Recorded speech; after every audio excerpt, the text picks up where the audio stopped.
할렐루야. 오늘 말씀의 제목은 인생의 가장 강력한 무기는 기도. 예레미야 이렇게 이름의 뜻은 하나님 여호와께서 세우신다라고 하는 의미를 갖고 있습니다.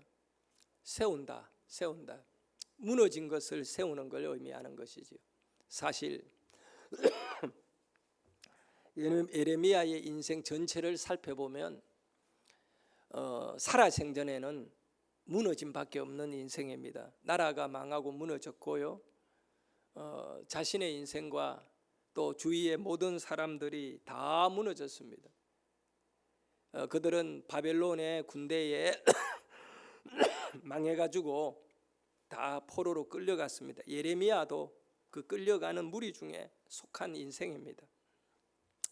이름은 여호와께서 세운다고 했는데 예레미야는 그렇게 무너지는 삶을 실제적으로 이렇게 살았던 것을 알게 됩니다. 그러면 예레미야 이름의 뜻 여호와께서 세운다, 이 의미는 무엇을 나타내는가 했을 때 사실은 예레미야가 하나님의 선지자로 말씀을 남겼습니다. 70년 뒤에 무너진 우리 유다와 우리 나라를 하나님께서 원위치로 원상 회복을 해주신다, 세워주신다. 여기 말씀을 예언하고 예레미야는 역사의 무대에 사라졌습니다. 그런데 놀라운 사실은 하나님은 예레미야가 예언한 그 말씀대로 바벨론 땅에서 회복이 되어 1차, 2차, 3차 귀환을 이루면서 140년 만에 이스라엘은 완전한 독립을 누리게 되고 당시에 회복을 하게 되는 겁니다. 그런 의미 속에서 예레미야는 살아서도 그의 삶의 선지자적 의미를 남겼지만 죽은 이후에 이제 과연 하나님의 말씀대로 선포된 예레미야 말이 이루어지는가 그렇지 않은가를 살펴볼 때 놀랍게도 예레미야가 예언한 모든 말씀은 그대로 이루어졌고 또 이스라엘은 회복하게 되었습니다. 예레미야는 별명이 눈물의 선지자입니다. 많이 울었습니다. 남자는 울면 안 된다, 이런 말들이 있습니다. 왜 우는 것을 금기시했을까요? 약한 모습을 보이면 안 된다, 강해야 된다. 옛날 우리 유교적 어떤 이 사회 속에서도 그런 면이 강하잖아요. 남자는 강해야 된다. 그래서 울면 안 된다. 눈물을 보이면 안 된다. 굶어 죽더라도 없는 척하면 안 된다. 그건 약합니다. 그거 참 미련하게 산 것 같습니다. 그런데 예레미야가 눈물의 선지자, 많이 울은 남자이고 선지자이면서 많이 울었습니다. 그 예레미야가 약해서 울었는가? 그렇지는 않습니다. 예레미야가 눈물을 많이 흘린 것은 사랑을 가졌기 때문에 울었던 것입니다. 하나님의 백성들이 하나님의 말씀을 듣지 아니하고 하나님의 말씀을 듣고 살아야 소망이 있는데 계속해서 하나님의 말씀을 버리며 자기네들의 고집과 욕심대로 살아갈 때 선지자가 할 수 있는 길은 우는 길밖에 없습니다. 예레미야가 눈물의 선지자였다라고 하는 이 말씀의 의미 속에는 그는 기도로서 살았다, 이렇게 볼 수 있습니다. 그냥 울었겠습니까? 기도로, 눈물의 기도로 예레미야는 살았던 것입니다. 전쟁을 치르는데 옛날이나 지금이나 무기는 매우 중요합니다. 어떤 무기를 갖고 싸우느냐에 따라 성공 그리고 망하는 일이 이루어지는 것 같습니다. 임진왜란 때 일본 군대가 동네 앞바다를 시작으로 해가지고 조선 땅을 이렇게 공격해 올라왔습니다. 사실 부산에서 서울까지가 얼마나 먼 거리입니까? 그런데 뭐 한 달 좀 더 걸렸나? 서울이 그냥 이 임금이 있는 한양이 공격을 당해버리는 거예요. 왜 그랬을까요? 달려와도 그 시간입니다. 무기의 차이였습니다. 우리는 활 들고 싸우는데 일본 사람들은 조총이라고 네덜란드에서 들어온 화약을 넣어 쏘는 총을 만들어서 이 조선에 갖고 들어오니까 처음 보는 총인데 그냥 빵빵 소리 나는 게 사람의 가슴을 뚫고 지나가고 피가 나고 죽는 것입니다. 속수무책입니다. 무기의 차이입니다. 오늘 설교 제목이 인생의 가장 강한 무기는 뭐냐? 여러분이 살아갈 때 돈이 중요하다. 또 어떤 학벌도 중요하다. 건강도 필요하고 인맥도 중요하고요. 주위의 배경, 뭐 유행된 말들 중에 아주 태어나 보니까 금수저더라, 태어나 보니까 흙수저더라, 뭐 이런 말들을 하잖아요. 그 전부 배경을 말하는 거거든요.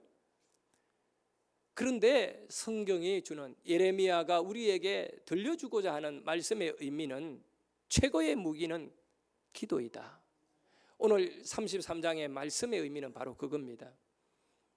건강해도 기도하는 사람 못 당하고, 재벌도 돈 많이 가져도 기도하는 사람 못 이기고, 아무리 학벌이 좋고 인맥이 좋아도 기도하는 사람 못 이깁니다.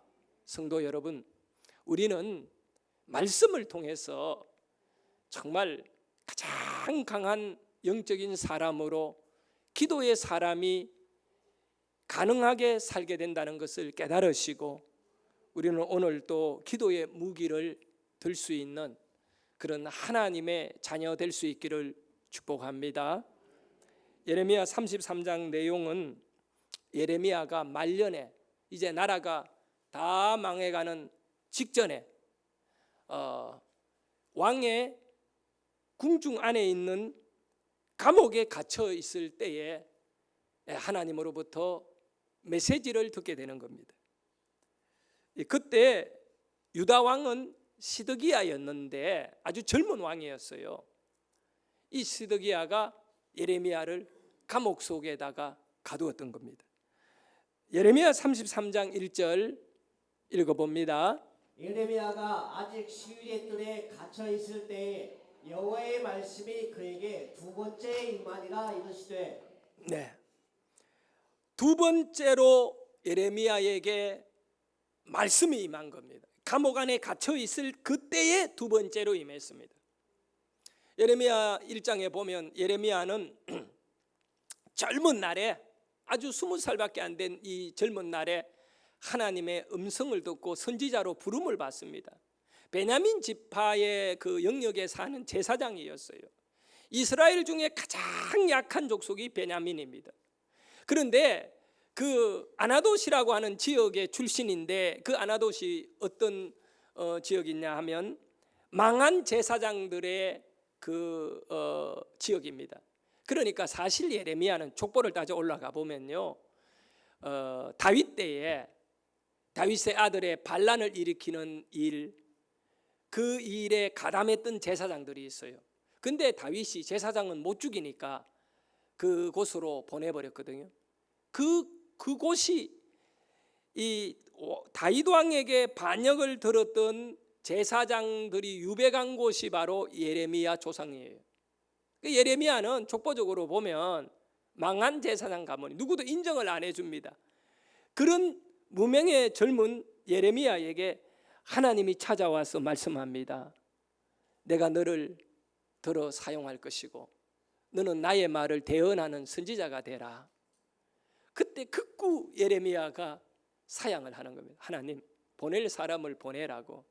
나는 이렇게 망한 집안의 제사장이고 나는 아직도 어립니다. 말을 할 줄 모릅니다. 그러니까 네가 네 말하는 것이 아니라 너는 나의 말을 대언하면 된다. 그렇게 해서 예레미야는 하나님께 부름을 받았습니다. 그 이후로 이스라엘 백성들에게 예언하는 사역을 하게 되는데, 그때마다 이스라엘 백성들의 죄를 지적하게 되고 그들이 하나님께로 돌아와야 한다라고 하는 강한 메시지를 전했기 때문에 이스라엘 사람들은 예레미야만 보면 우리 표현으로 하면 재수 없다고, 기분 나쁘다고 다 얼굴을 피해가 도망다녔던 것입니다. 그런 거 있잖아요. 꼭 재수 없는 사람.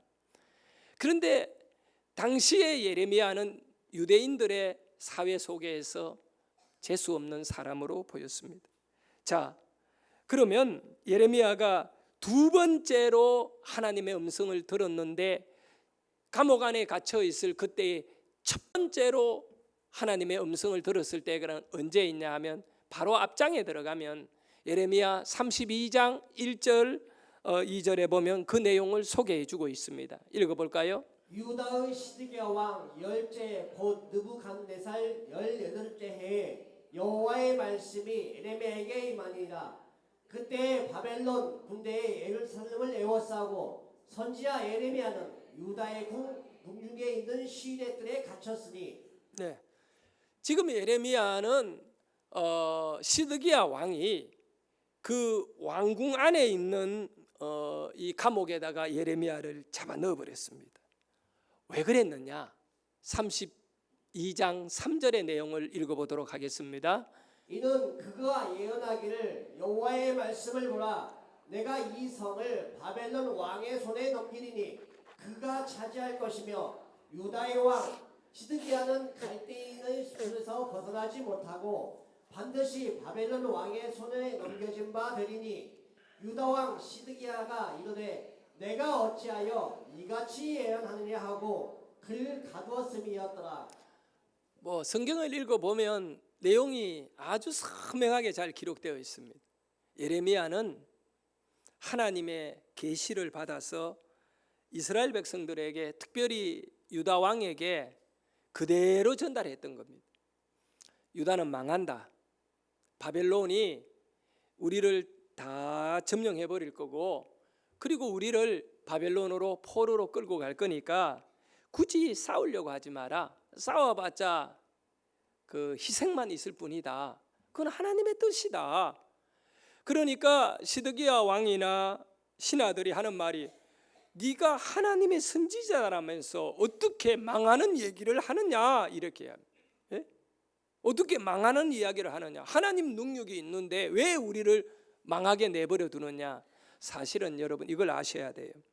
지금 유다가 이렇게 망하게 된 이유는 하나님이 약해서가 아닙니다.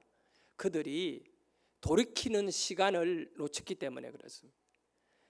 하나님께서는 끊임없이 이 유다인들에게 하나님께로 돌아오라고 요청했지만 그들은 우상을 숨기고 죄를 지으면서 하나님보다도 자기네들의 경험이나 생각을 더 앞세우면서 살았던 겁니다. 지금도 마찬가지입니다.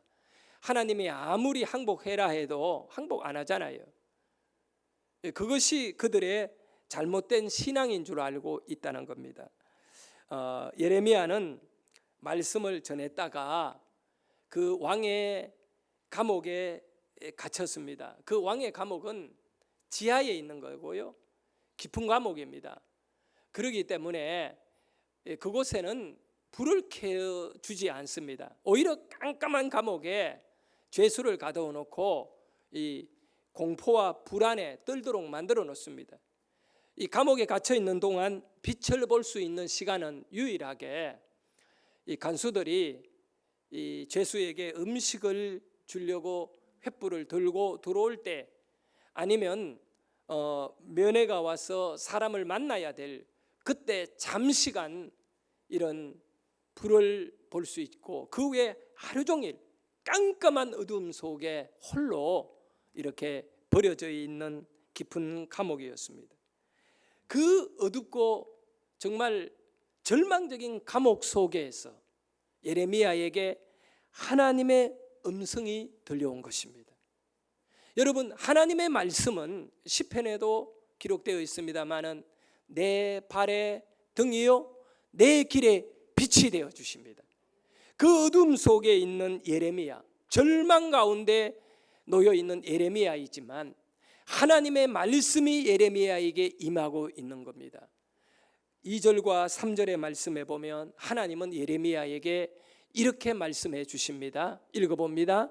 이를 행하시는 여호와, 그것을 만들며 성취하시는 여호와, 그의 이름을 여호와라는 이가 이와 같이 이르시도다. 너는 내게 부르짖으라. 내가 내게 응답하겠고 내가 알지 못하고 크고 은밀한 일을 내게 보이리라. 아멘. 할렐루야. 그 감옥 속에, 어둠 속에 갇혀 있는 예레미야에게 하나님이 하신 말씀이 뭐냐? 기도해라는 얘기입니다. 너는 내게 부르짖어라. 너는 내게 부르짖어라. 어쩌면 예레미야를 그 감옥 속에 홀로 두신 이유도 더 깊이 기도하게 하기 위한 하나님의 계획이 아닐까 생각해 보게 됩니다. 그러나 이 2절 말씀을 시작하며 뭐라고 하느냐 하면 이를 행하시는 여호와, 그것을 만들어 성취하는 여호와, 여기에 일을 행한다, 만들어 성취한다, 만든다라고 하는 이 단어가 히브리 말로 오사으라고 하는 단어가 일을 행해버리는 겁니다. 역사하신다는 겁니다. 그리고 만들어낸다 할 때의 히브리 말로 요제르입니다. 요제르. 이 두 단어가 가지는 의미는 뭐냐 하면 하나님이 천지를 창조하여 만물을 다 만드실 때 그때의 단어가 요제르입니다. 그러니까 하나님이 예레미야에게, 어두운 감옥에 갇혀 있는 예레미야에게 뭐라고 하느냐 하면 나는 오사흐 하나님이다. 나는 요제르 하나님이다. 그래서 너는 나에게 부르짖어 기도해라. 그 요제르 하나님은 누구냐 하면 창조의 하나님이다. 나는 창조의 하나님이기 때문에 너가 무엇인가 기도를 하게 되면 내가 그 기도를 듣고 응답을 너에게 해줄 것인데 네가 알지도 못하는 크고 은밀한 일을 내가 너에게 보여주겠다. 여러분, 우리는 이 기도를 통하여 하나님께서 우리에게 놀라운 일을 하고 계심을 아주 굳건하게 믿어야 되는 것입니다. 시편 115편 50절에 119편 50절에 보면 이 말씀은 나의 고난 중에 위로라. 주의 말씀이 나를 살리셨기 때문이다. 이것은 마치 예레미야가 그 절망의 자리에 어둠에 갇혀 있는 그때의 이 말씀은 나는 요제르 하나님이다. 나는 만물을 만드는 창조의 하나님이다. 너는 내게 부르짖어 기도하라. 그리하면 내가 너에게 행하겠고 너가 알지 못하는, 우리는 아는 것을 구하잖아요. 하나님, 돈이 없으니 돈을 주십시오. 하나님, 병이 들었으니 건강을 회복시켜 주십시오. 아는 걸 구합니다. 그런데 우리 하나님께서는 깊은 기도에 우리에게 반응하는 내용이 뭐냐면 너가 알지 못하는 것을 내가 너에게 보여주겠다. 이것이 진짜 하나님의 역사인 것입니다. 예.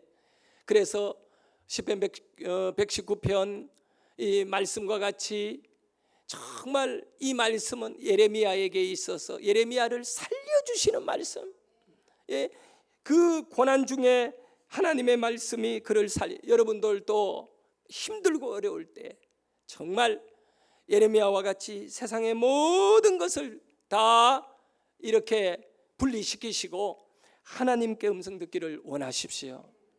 어떻게 보면 예레미야가 그 지하의 깊은 감옥에 갇힌 것이 불행스러울 수도 있지만 그거는 불행하기보다 하나님의 사람에게 있어서는 하나님의 음성이 들려올 수 있는, 세상의 사람의 말이 아니라 그 감옥 안에서 뭘 하겠습니까? 말할 상대가 있습니까? 가르칠 그런 배울 사람이 있습니까?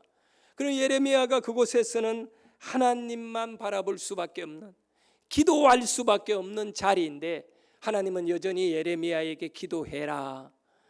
그러하면 너가 알지 못하는 크고 비밀된 일을 너에게 보여주겠노라고 말씀하시는 것입니다. 하나님께서 예레미야에게 그러면 크고 비밀된 일을 보여주겠다, 그렇게 3절에 말씀하셨잖아요. 크고 비밀된 은밀한 일이 뭐냐? 이것을 좀 우리가 살펴볼 필요가 있습니다. 여러분, 예레미야에게 크고 비밀된 일이라면, 너는 기도해라, 내가 너에게 응답한다. 그러면 여러분이 예레미야라면 무슨 기도하겠습니까? 하나님, 감옥 밖에 나가게 해주십시오. 뭐 이런 기도해야 하잖아요. 그리고 나를 가두어들인 저런 시드기야 같은 왕을 내가 한번 멋지게 한번 처리하도록 해주십시오. 뭐 이런 기도 있잖아요. 지금 예레미야는 못 먹어서 배고파 죽어요. 그 배고프니까 뭐 하나님께 먹을 걸 좀 달라든가, 너는 내게 부르짖어 기도해라. 그 예레미야가 기도해야 할 내용이 뭐겠느냐 이거죠. 그런데 말씀 보니까 그런 게 아니에요. 예레미야가 기도해야 되는 거는 예레미야에게 가장 시급한 일, 감옥 밖으로 탈출하는 것이 아니더라고요. 여러분, 말씀을 보면 너무나 잘 나와 있어요. 예레미야가 기도해야 될 것은 6절에서 8절 사이에 보니 이런 내용들에 하나님은 응답을 해주겠다는 겁니다. 읽어봅니다. 시작. 그러나 보라, 내가 이 성읍을 치유하며 고쳐 낫게 하고 평안과 진실이 풍성함을 그들에게 나타낼 것이며 내가 유다의 포로와 이스라엘의 포를 돌아오게 하여 그들을 처음과 같이 세울 것이며 내가 그들을 내게 범한 그 모든 죄악에서 정하게 하며 그들이 내가 범하며 행한 모든 죄악을 사할 것이라. 네. 이 말씀은 뭐냐면 하나님께서요, 예레미야에게 너는 기도해라. 기도. 그러면 내가 너에게 응답하겠다. 그러니까 하나님이 예레미야에게 응답해 주는 것은 예레미야를 뭐 풀어주고 이런 게 아니라 포로로 잡혀가 있던 예루살렘에서 바벨론으로 끌려갔던 사람들을 다시 이렇게 돌아오게끔 하겠다. 그래서 6절에 그러나 보라, 내가 이 성읍을 치료하여 고쳐 낫게 하고, 내가 이 성읍을 다시 낫게 하는 거다. 너는 이걸 위해 기도해라는. 그 뒤에도 마찬가지입니다.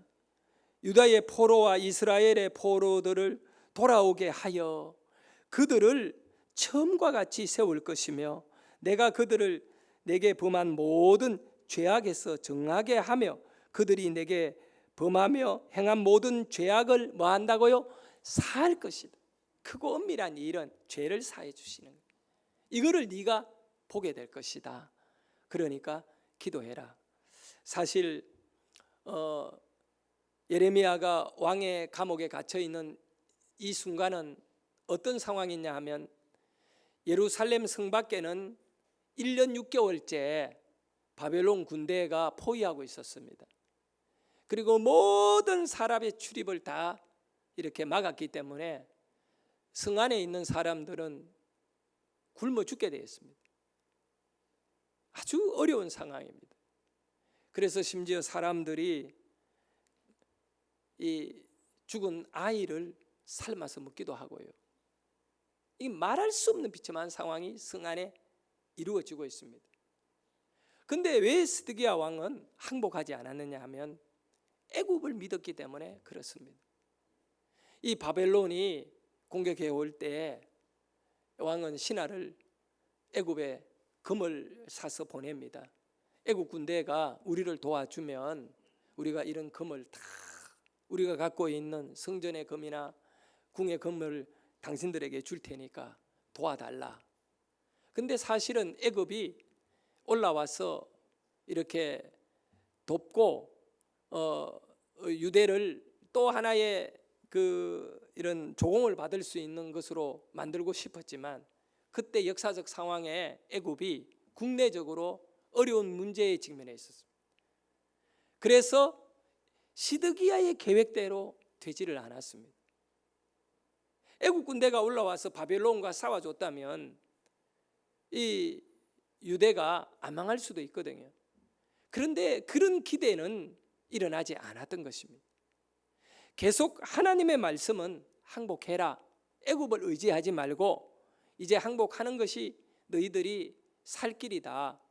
그런데 시드기야 왕과 신하들은 예레미야를 감옥에 가두어 버리고 그렇게 버티다가 성 안에 있는 사람들은 다 병들고 굶어 죽게 되는데 결국 어떻게 했습니까? 시드기야 왕은요, 이 성에 비밀 출구로 성을 허물고 탈출해 버립니다. 밤에 탈출해가 막 도망가다가 광야에서 잡혀가지고 두 눈알이 빠지게 되는 겁니다.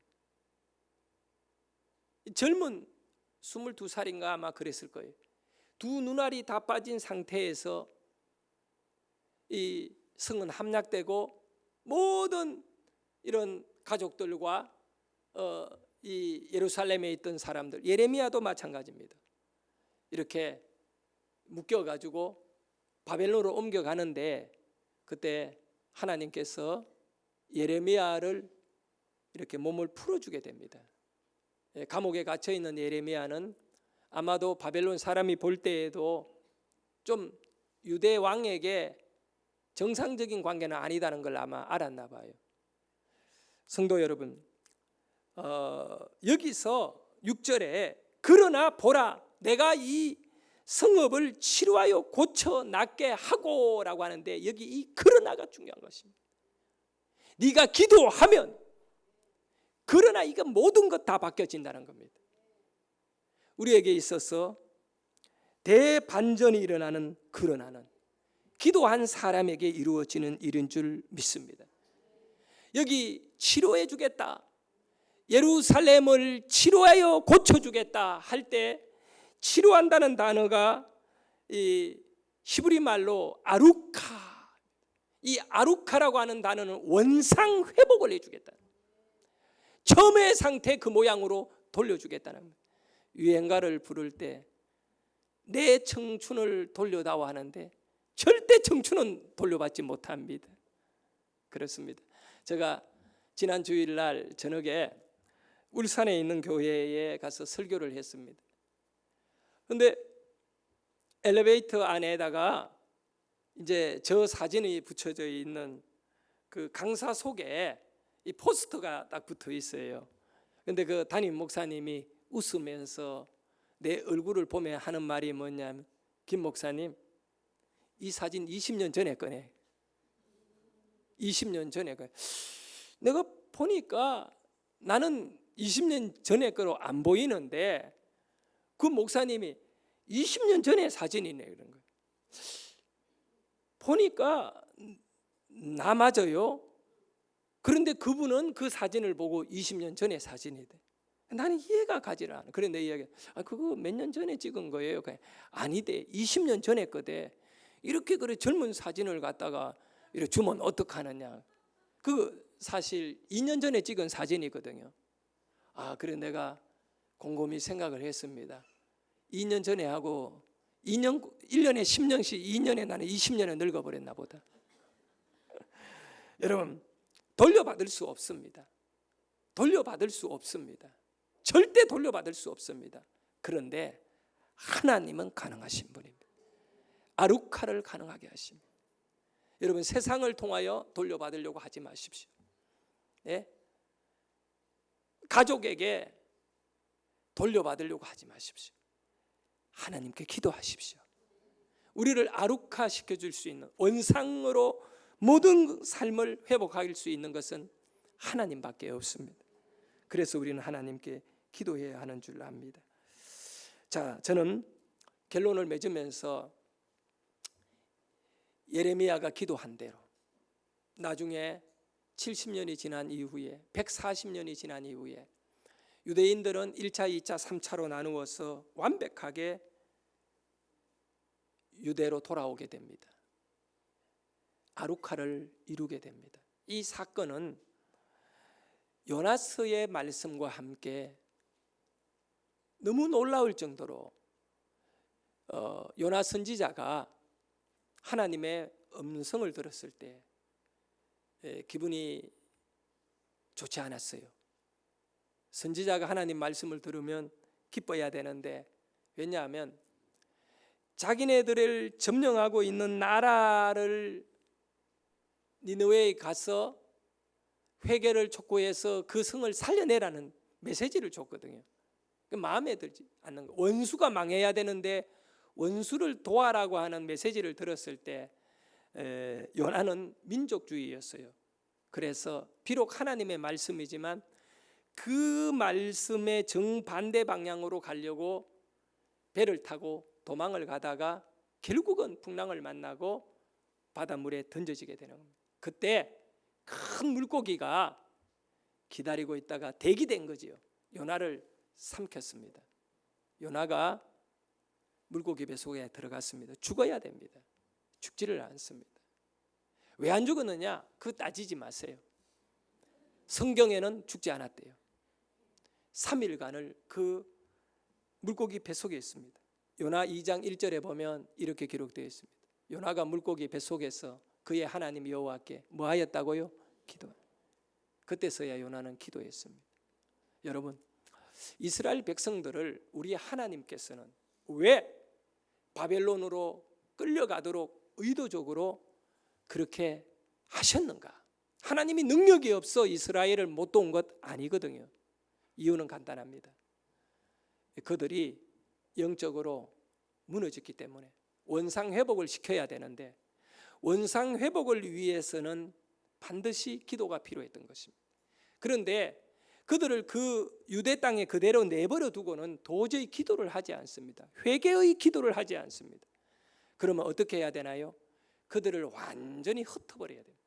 그리고 그들을 바벨론으로 끌고 가서 바벨론의 포로가 되게 했습니다. 자, 그러면 여러분 한번 생각해 보십시오. 포로로 있는 유대인들이 그곳에서 할 수 있는 일이 뭐겠습니까? 돈 벌고 장사하는 일이겠습니까? 유대인들 장사하는 거 좋아한대요. 돈 버는 거 좋아한대요. 그렇지 않습니다. 돈을 아무리 많이 벌어보지만 그 땅에서는 의미가 없다는 겁니다. 땅을 많이 사는 것이 그들에게 목표가 되겠습니까? 아닙니다. 그들은 그 땅을 떠나야 한다라고 생각하고 살았기 때문에 그렇습니다. 바벨론에서 유대인들이 높은 권력의 자리에 올라가는 것이 그들의 목적이겠습니까? 아닙니다. 그들은 더 이상 바벨론 사람들과 어울리기를 원하지 않았고 그곳에서의 삶은 그들에게 만족이 없습니다. 그들에게는 자식들에게까지 계속해서 강요하고 가르치는 것은 돌아가는 것입니다.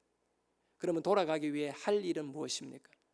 시편 84편을 시온의 대로라고 하는 주제를 갖고 설교를 했을 때에도 제가 말씀했습니다마는 눈물 골짜기로 지날 때에 그곳에는 많은 샘이 있나이다. 그들은 바벨론에서 눈물의 시간을 보내면서 기도하면서 그들은 하나님의 기적을 기다리고 있습니다. 어떤 기적이요? 돌아오는 기적입니다.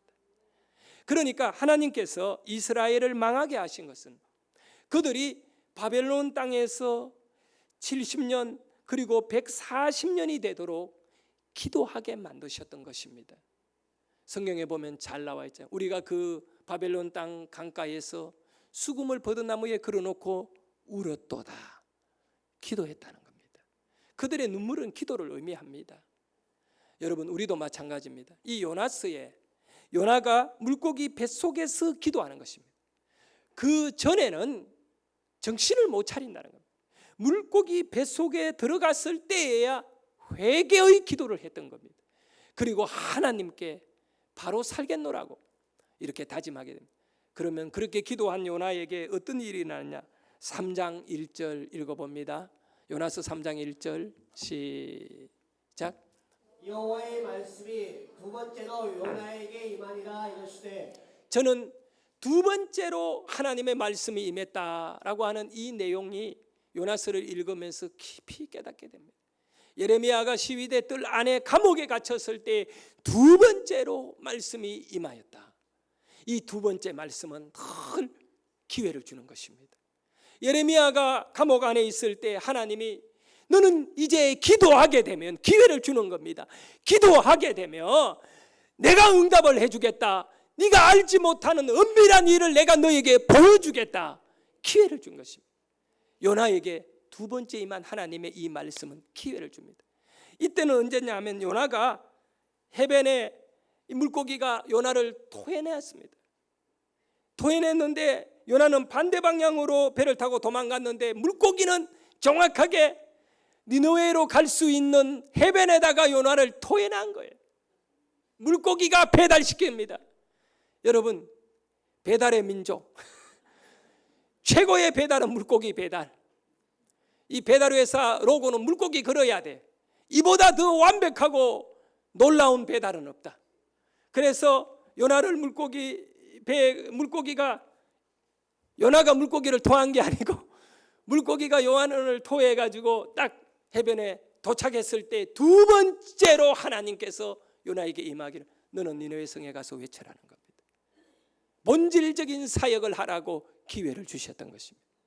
성도 여러분, 인생의 위기는 언제나 누구에게나 오픈되어 있습니다. 저도 여러분도 마찬가지입니다. 그러나 기도의 자리를 잃어버린다면 우리는 혼란에 빠질 수밖에 없는 것입니다. 카오스라고 하는 단어가 있습니다. 이 카오스라고 하는 단어는 혼란을 의미합니다. 혼돈을 의미합니다. 오늘 우리의 삶은 카오스 상태입니다. 그러나 정리된 상태, 질서가 잡힌 상태를 코스모스라고 하는데 이 단어는 또 우주란 뜻도 있고요. 코스모스가 되는 방법이 뭐냐 하면 기도입니다.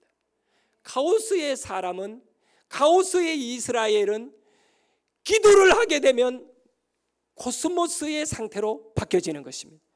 바벨론에서의 기나긴 세월 동안 유대인들은 기도를 했던 겁니다. 하나님 회복해달라고, 하나님 치료해달라고. 그랬더니 하나님은 그들을 치료해 주셔서 코스모스 원래 상태로 돌려놓으시는 겁니다. 오늘 우리 새안양교회 성도 여러분들도 이 가을에, 코스모스 계절 가을에 우리는 우리의 영적인 위치를 바로 찾아야 되는 겁니다. 예배의 자리로 돌아와야 되고 하나님의 자녀답게 전도하는 일꾼이 되어야 합니다. 그러기 위해서는 기도의 자리가 필요합니다. 힘들고 어렵더라도 기도의 자리에 나와서 함께 기도하고 수요일 또 나와서 함께 기도하고 그렇게 되어질 수 있기를 축원합니다. 기도하시겠습니다.